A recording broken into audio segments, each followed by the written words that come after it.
Wrestling gimmicks have definitely evolved over time. Years ago, for Vince McMahon Sr., your gimmick was basically your ethnicity. You had Bruno Sammartino for the Italian Americans, Chief Jay Strongbow for the Native Americans, Ivan Putski for the Polish Americans. In fact, that's why Terry Bollea got the surname Hogan, because he was supposed to represent Irish Americans. But I digress. For a while, wrestling gimmicks were like a job: wrestling garbage man, wrestling IRS agent, wrestling dentist, wrestling race car drivers. But nowadays, you can be anything from a regular guy in black tights to a slacker to a supernatural buzzard impersonator. It's wild. But for every good idea that takes off and makes it to TV, there are a ton that rightfully end up crumpled up in a wastebasket. I'm Senior Siete for 7 Wrestling, and let's take a look at 7 terrible gimmicks that almost happened. Now, before we get into this, we appreciate your support, so if you enjoyed this video, please hit the like button, subscribe to the channel, and hip-toss that notification bell. Number 1. Batista.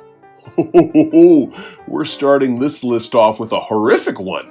Alright, I already know what a few of you were saying. Hey, Senior Siete, we already know that Batista got his start as Deacon Batista, Reverend Devon's buddy who would carry his weird money briefcase. Well, that doesn't count because that gimmick made it to TV, even though we can all admit it was garbage. Okay, so you're gonna do that Leviathan gimmick where he was a beast that climbed out of the Ohio River? No, I'm not referring to the Demon of the Deep. Once again, that gimmick made it too. It was on OVW TV.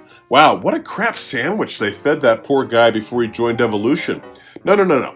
The reason Dave Batista is on this list is because originally they pitched a gimmick for him that was way worse than the 2 we've already mentioned. Now look at the guy. He's a monster. They want him fierce. They want him to be constantly angry, right? So what's his motivation? What keeps him mowing down superstar after superstar in a fit of rage? Well, on the Talk is Jericho podcast, Batista would explain that the WWE creative team came up with an angle that his motivation for his anger would be,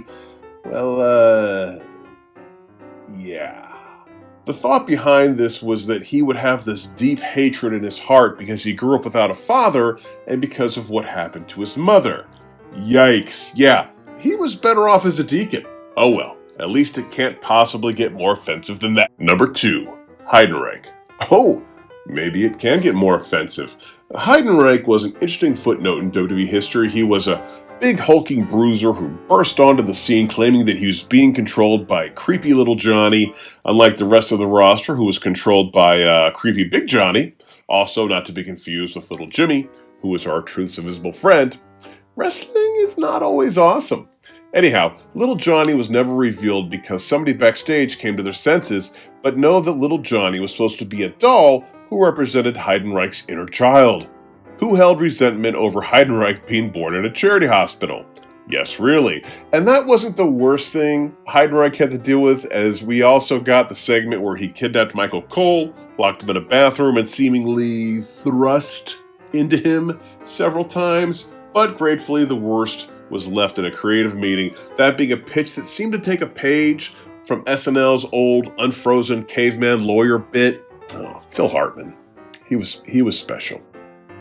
But instead of a lawyer who uses his caveman past to become a high-powered attorney, they wanted Heidenreich to be an unfrozen cyborg Nazi.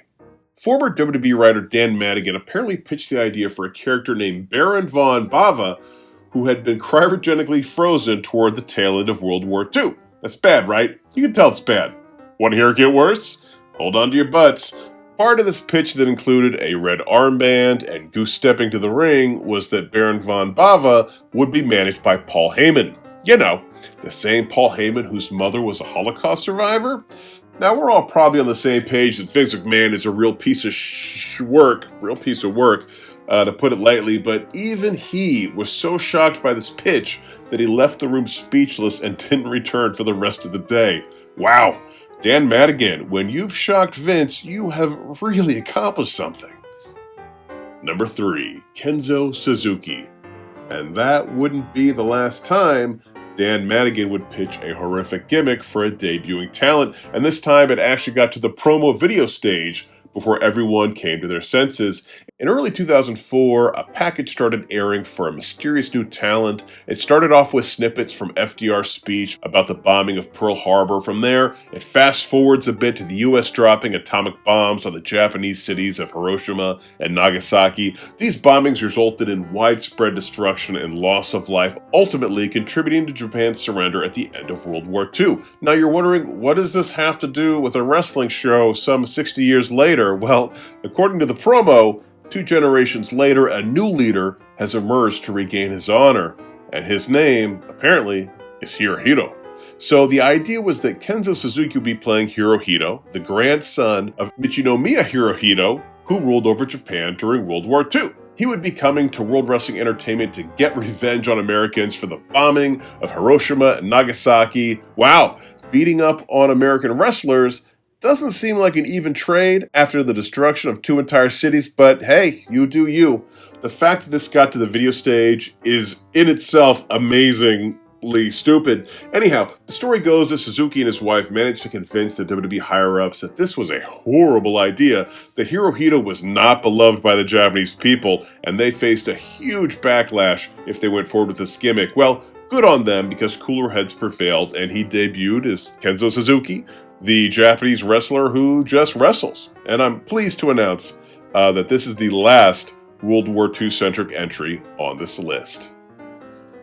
Number 4, Bret Hart. Yeah, those first 3 were really rough. Let's lighten things up a touch. Bret Hart, the best there is, the best there was, etc. Never really had a gimmick per se. I mean, there was the pink and black gear, the wraparound sunglasses, the military jackets, which reminds me of my favorite Bret Hart story. He was really serious about wanting the Hart Foundation to wear this very specific kind of jacket, and apparently he'd been carrying a picture of the jacket that he wanted in his pocket for years. When he showed it to the seamstress, he handed over a picture of a monkey. I don't know how true it is. I just love that story. Back to the point. Bret doesn't have an overall gimmick per se. He's just kind of like a cool guy. Well, maybe not in this picture, but in an organization of screaming muscleheads, he was laid back and really stood out. However, if Vince McMahon had his way, we would have seen a very different excellence of execution. In his wonderfully written autobiography, Hitman, My Real Life in the Cartoon World of Wrestling, Bret would talk about how he was originally supposed to enter the World Wrestling Federation riding a horse and being known as Cowboy Bret Hart. Bret hated this idea and did everything he could to get out of it. He told them he couldn't ride a horse. He told them that where he comes from, if you fake being a cowboy, everybody will turn on you. Whatever he said, it worked. And Vince would have to wait quite a bit of time before he got his wish of a horse-infused wrestling entrance. And this was a bold choice by Bret. It's safe to say that if WWE was going to invest in this entrance, they'd probably give him a decent push. After he turned it down, he didn't do much anything until they eventually pitched the Hart Foundation. And ironically, years later, he'd do quite well for himself during a guest run on the Lonesome Dove TV series. It's not a bad look. Number 5, Pac. WWE has always been the land of giants. Honestly, the fact that Shawn Michaels and Bret Hart were able to excel is a testament to their insane talent. Over the years, the height has been less of a concern, but if you're smaller than most, you'd better be able to bring it in the ring. That's why Rey Mysterio is a Hall of Fame legend, and Zelina Vega has been having trouble finding her role. And that's not a knock on Zelina. She's good in the ring, but you really need to stand out to make up for that size difference. One other person whose size has never been an issue is Pac, or as he was known back in his WWE days, Neville. Now, we'll come back to Pac in a minute, but there's a fun fact about Vince McMahon. He's always dreamed about doing a character based on the popular 40s and 50s cartoon Mighty Mouse. He envisioned a tiny wrestler who would overcome incredible odds to topple larger wrestlers, all while wearing an elaborate superhero costume. Over the years, he had workshopped that idea around wrestlers like Rey Mysterio and Chris Candido, but the idea never got too far. That is until it was time to call up Pac from NXT. Apparently, this is the closest the gimmick ever came to getting off the ground. Pac would say that the gimmick wasn't as literal as people made it out to be. He wouldn't dress up as a mouse, but a mock-up photo of him in a superhero-esque outfit did leak, and holy rusted metal, Batman, that is atrocious. Fortunately, they just settled for giving him a cape.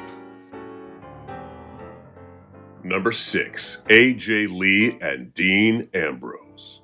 The Shield had all of the makings of a fantastic unit. Almost like the A-Team, you got the brains, you got the muscle, you've got the wild card, and all three of them had the looks. Getting back to Ambrose's role as the wild card, his gimmick was always a bit unhinged. Heck, they even released merch for him referring to an Ambrose asylum, but he wasn't actually mentally disturbed. However, one of the original plans to bring him to the main roster definitely went in that direction.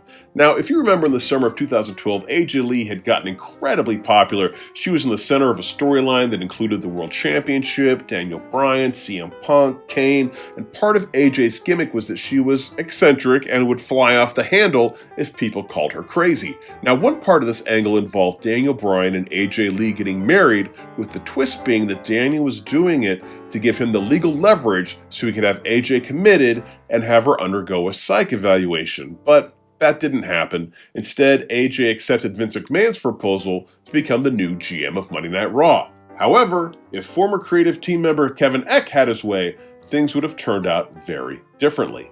In a press box article, Eck would say, "My idea was for Bryan's plan to have AJ committed actually succeed. We take her off TV for a while before bringing her back in dramatic fashion. She would return with her new boyfriend, whom she met while both were patients in the institution. Ambrose and AJ would wreak havoc, becoming WWE's version of Bonnie and Clyde, or Mickey and Mallory, to use a less dated analogy." Now, most of the ideas on this list are really dumb, but this one has merit. We could do without the mental instability part of the angle. Let's face it, pro wrestling does not have a great track record when it comes to portraying that, but AJ and Dean Ambrose would have been an amazing pair. Number 7, Vince McMahon. Wait, what? Who has a more perfect gimmick than Mr. McMahon? He was the psychotic, egomaniac billionaire who owned the whole wrestling world. Oh, yeah, I'm sorry. That wasn't a gimmick at all. Well, apparently there was a time when the creative team was encouraged to shake things up a bit, and former WWE writer, current Dwayne "The Rock" Johnson bestie Brian Gewirtz spilled the beans about a brilliant little brainstorm, which was Vince McMahon's midlife crisis. Now, maybe midlife is a little generous. I mean, the dude was in his 50s the first time he wrestled a match. Nevertheless, the idea was for McMahon to grow a beard, wear Hawaiian shirts, and sing Black Eyed Peas songs. And I can already imagine she's like, "What you gonna do with all that junk inside your trunk?" It is interesting that this description didn't include him dating women half his age because, well, you know. Well, there's our list. If we forget any other horrible wrestling gimmicks that almost happened, so please leave them in the comments section below. Also, if you enjoyed this video, please hit the like button, subscribe to the channel, and hammer lock that notification bell. Until next time, I'm Señor Siete for 7 Wrestling saying bye-bye.